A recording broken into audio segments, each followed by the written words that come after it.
chronique de l'environnement. Le plastique est partout, il a envahi notre environnement, dans les rues de Bamako, dans les cours d'eau, juste dans nos assiettes. À l'heure où le monde tire la sonnette d'alarme, les Mali s'emparent du sujet avec vigueur à la faveur de la quinzaine de l'environnement 2025. Cette année, le mot d'ordre est clair, mettre fin à la pollution plastique. Mais entre les bonnes intentions et la réalité du terrain, comment se présente la situation actuelle et surtout, que pouvons-nous faire collectivement à travers cette série de chroniques?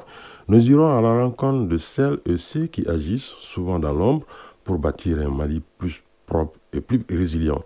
La chronique de l'environnement, c'est une réalisation de Agibou Koulibaly.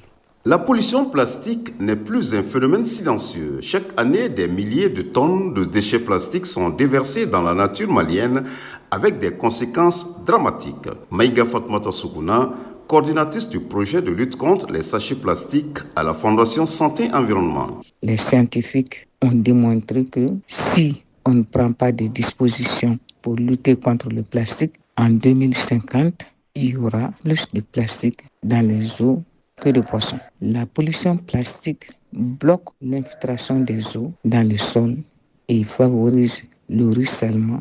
La stagnation des eaux peut provoquer des inondations.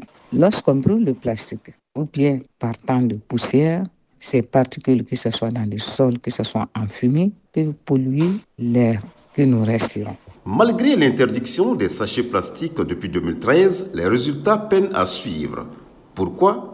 Faiblesse de l'application de la loi, manque d'alternatives accessibles, méconnaissance des dangers liés au plastique par une bonne partie de la population. Nyarga Oulé Dambélé, directeur national de l'assainissement, du contrôle des pollutions et des nuisances.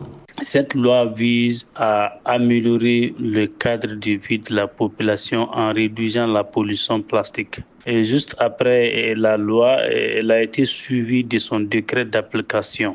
Donc, qui fixe les modalités d'application de la dite loi. Comme obstacle à rencontrer dans l'application de cette loi, il y a d'abord les sachets plastiques non biodégradables ne sont pas reconnaissables à l'œil nu et au simple toucher. Il faut des détecteurs dont les coûts varient entre 30 à 50 millions. Et donc, vu l'immensité du territoire, s'il faut couvrir toutes les frontières et aussi doter les services d'assainissement de ces kits ou de ces détecteurs de biodégradabilité, le travail n'est pas facile. Mais tout n'est pas sombre. Des initiatives locales émergent. Maïga Fatoumata Soukouna, coordinatrice du projet de lutte contre les sachets plastiques à la Fondation Santé Environnement. Le projet de lutte contre la pollution plastique a pour objectif général de contribuer à la promotion de sacs durables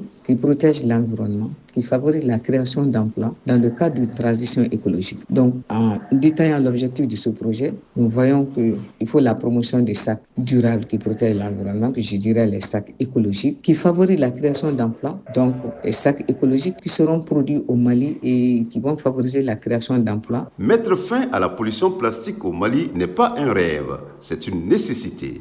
Mais pour que ce combat porte ses fruits, il devra être mené sur tous les fronts, politiques, éducatifs, économiques et citoyens.